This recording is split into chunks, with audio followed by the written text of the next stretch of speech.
जय हिंद साथियों, मैं अपने इस वीडियो में आपका पुनः स्वागत करता हूं। आज हम लोग दोस्तों बात करने वाले हैं फैराडे का नियम। देखिए फैराडे ने अपने नियम में क्या बताया था, आइए इसको समझते हैं। फैराडे का नियम समझने से पहले मुझे समझना पड़ेगा कि ओस्टेड का नियम क्या है, क्योंकि ओस्टेड का जो नियम है वो ओस्टेड का नियम जस्ट अपोजिट है फैराडे का नियम के, और जो फैराडे का नियम है वो जस्ट अपोजिट है ओस्टेड के नियम पर। देखिए ओस्टेड ने ये बताया था, ओस्टेड जो थे उन्होंने एक बात कही थी। उन्होंने ये कहा कि जब किसी तार में बिजली का प्रवाह करते हैं तो उस तार के चारों तरफ मैग्नेटिक फील्ड इंड्यूस्ड होता है। ये बात बोले थे ओस्टेड ने। तो फैराडे ने कहीं सुना कि ओस्टेड ने कहा कि जब किसी तार में विद्युत धारा का प्रवाह करते हैं तो उस चार के अराउंड यानी चारों तरफ मैग्नेटिक फील्ड इंड्यूस्ड होता है, अर्थात उसके चारों तरफ चुंबकीय गुण आ जाता है। तो ये बात किए थे ओस्टेड ने। तो फैराडे को लगा कि अगर जब किसी तार में बिजली का प्रवाह होता है तो वो चुंबकीय गुण उत्पन्न कर सकता है, तो हम क्यों नहीं चुंबकीय गुण की सहायता से बिजली पैदा कर सकते हैं।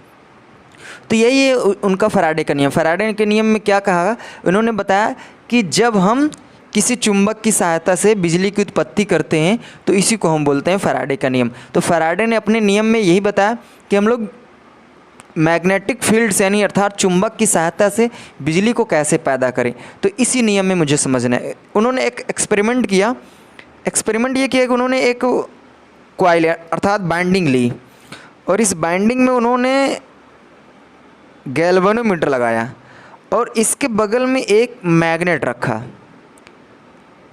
अब ये उन्होंने ये देखा था कि जब किसी तार में धारा का प्रवाह होता है तो चारों तरफ चुंबकीय गुण आता है। तो उन्होंने सोचा कि क्यों ना हम मैग्नेट से बिजली को पैदा करें। तो उन्होंने क्या किया कि एक मैग्नेट को रखा और यहाँ से चुंबकीय बल रेखाएं निकल कर N to S मूव कर रही थी। तो उन्होंने काफ़ी प्रयास किया, ऐसे रख दिया, और यहाँ पे ये जो गैल्वेनोमीटर था इसमें कोई फीलिंग नहीं आ रहा था, मतलब तनिक भी महसूस नहीं हो रहा था कि इसमें इलेक्ट्रिसिटी है। तो वो काफ़ी देर तक ऐसे रखे थे, लेकिन उनको गुस्सा आया और उसको झट से खींचे, यानी झटका जब खींचे तो उन्होंने ये देखा कि गैल्वेनोमीटर में फ्लक्चुएसन होने लगा, अर्थात गैल्वेनोमीटर का जो पॉइंटर था वो विक्षेप करने लगा। तो उनको बड़ा आश्चर्य लगा कि यार ऐसा क्यों हुआ। फिर वो ला के मैग्नेट को इसके पास में कुंडली के रख दिए। अब सोच रहे हैं अब हिले इसका पॉइंटर, वो मूव ही नहीं कर रहा था। फिर उनको गुस्सा लगा, फिर झटके से खींचा। फिर जैसे झटके से खींचा तो फिर पॉइंटर विक्षेप हुआ। फिर उनको अजीब सा लगा कि यार ऐसा क्यों हो रहा है, कि मतलब जब मैं खींच रहा हूँ तभी पॉइंटर विक्षेप कर रहा है और मैं रख दे रहा हूँ तो कुछ नहीं हो रहा है। तो उन्होंने सोचा कि अगर हम इसको थोड़ा ऐसे करें, यानी अर्थात इसको मैं मूव करूं, आगे ले जाऊं, इधर ले आऊं, इधर यानी अगर मैं इधर उधर करूंगा तो देखते हैं क्या होता है। तो उन्होंने क्या किया, चुंबक को इधर उधर करना स्टार्ट किया। तो जैसे इधर उधर करना स्टार्ट किया तो जब इन्होंने चुंबक को देखिए, जब चुंबक को ये इधर ले गए तो जिसको इसका जो पॉइंटर था वो इधर मूव किया, इधर, और जब मैग्नेट को ये इधर लाए तो इसका पॉइंटर इधर मूव किया। तो बड़ा इनको अजीब सा लगा कि वाह यार ऐसा कैसा हो रहा है।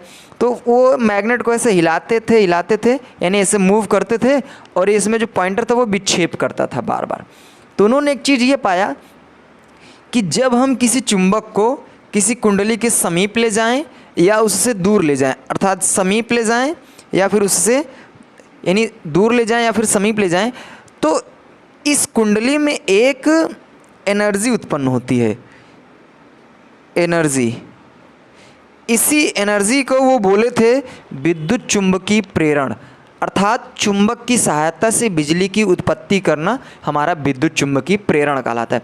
तो उन्होंने यहाँ बताया कि अगर हम जब किसी कुंडली के समीप चुंबक को ले आएं या उससे दूर ले जाएं तो उस कुंडली में एक एनर्जी उत्पन्न होती है जिसको हम लोग विद्युत वाहक बल कह सकते हैं, और ये जो एनर्जी उत्पन्न होती है जिसकी वजह से उसको हम लोग बोलते हैं विद्युत चुंबकीय प्रेरण।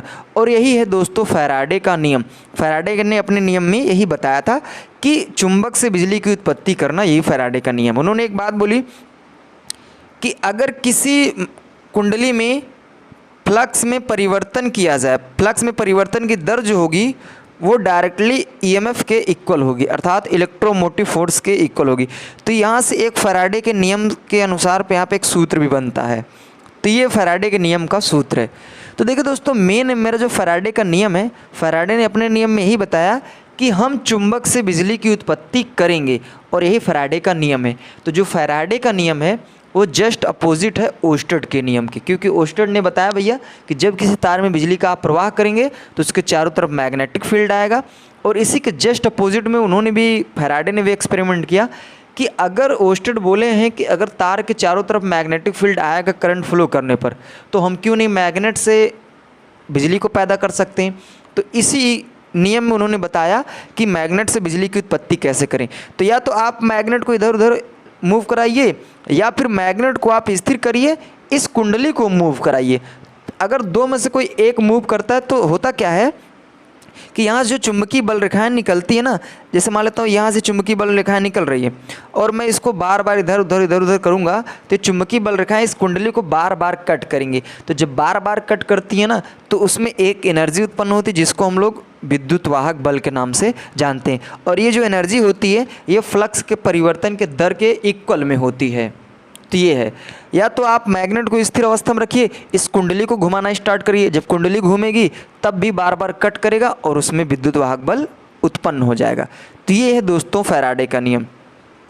और आप एक चीज़ मैं बता दूं, जो ये आपके घरों में शादी विवाह में जो जनरेटर यूज किया जाता है, जनरेटर, तो जनरेटर में जो बिजली की उत्पत्ति होती है वो फैराडे के नियम के ही अनुसार होती है। क्योंकि हम लोग जब जनरेटर का जब हत्था मूव कराते हैं ना, तो उसका जो आर्मेचर होता है उसमें बाइंडिंग हुई रहती है, और वो बाइंडिंग उसमें मैग्नेट भी होता है, तो वो मैग्नेट के मैग्नेटिक फ्लक्स को बार बार कट करता है, जिसकी वजह से उसमें एक एनर्जी उत्पन्न होती है जिसको हम लोग बिजली के नाम से जानते हैं। तो आपको ये ध्यान रखना है कि जो जनरेटर में बिजली की उत्पत्ति होती है वो फैराडे के नियम के अनुसार ही उत्पन्न होती है। तो ये बातें फैराडे के नियम में समझे हमने। तो उम्मीद करता हूँ फैराडे का नियम क्या है ये आपको ईजिली वे में आ भी गया होगा समझ में। आगे मिलेंगे दोस्तों नेक्स्ट वीडियो में, तब तक के लिए जय हिंद।